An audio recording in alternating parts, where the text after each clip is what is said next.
Kapin 40,000 ka low-income earners sa Northern Mindanao ang makadawat og financial assistance gikan sa DSWD Region 10.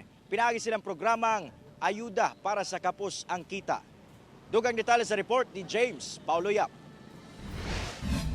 Gilunsad sa Department of Social Welfare and Development Region 10 ang bagong programa nga ayuda para sa kapos ang kita kon akap alang sa mga trabahante nga anaa sa minimum wage o below minimum wage. Sumala ni DSWD 10 Regional Director Ramel Hamen nga usa ka pamaagi kini sa ilang ahensya aron matabangan ang mga trabahante nga anaa sa poverty line. Sa kasamtangan, anaa na kunoy kapin 40,000 ka mga target beneficiaries ang DSWD 10 alang sa tibuok rehiyon.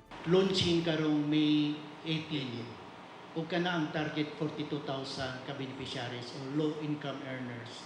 Guaranteed na ang budget ana. So we have succeeding payouts maybe depende sa referral level sa LGUs. So launching lang na sir, guaranteed na ang amount ana. Mabayaran sila basta kay qualify.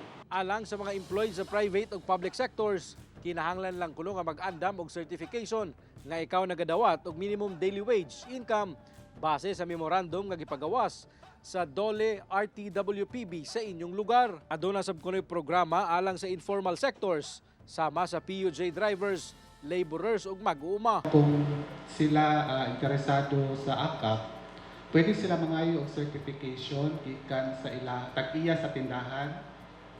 Tapos ang certification i-attest lang sa barangay. Or kung mag-lisod siya sa barangay, pwede po sa local, sa LGU or sa LSWDOs. Magdepende kuno sa pag-assess sa mga social worker sa DSWD ang kantidad nga madawat sa usa ka beneficiary. Mamahimo kuno kining makakuha og 2,000 pesos hangtod 10,000 pesos nga cash grant. 6 million pesos matud pa ang gigahin sa ahensya nga pondo alang sa AKAP program. Kauban si Makoy Sempron sa kamera. Ako si James Paulo Yap para sa One Mindanao.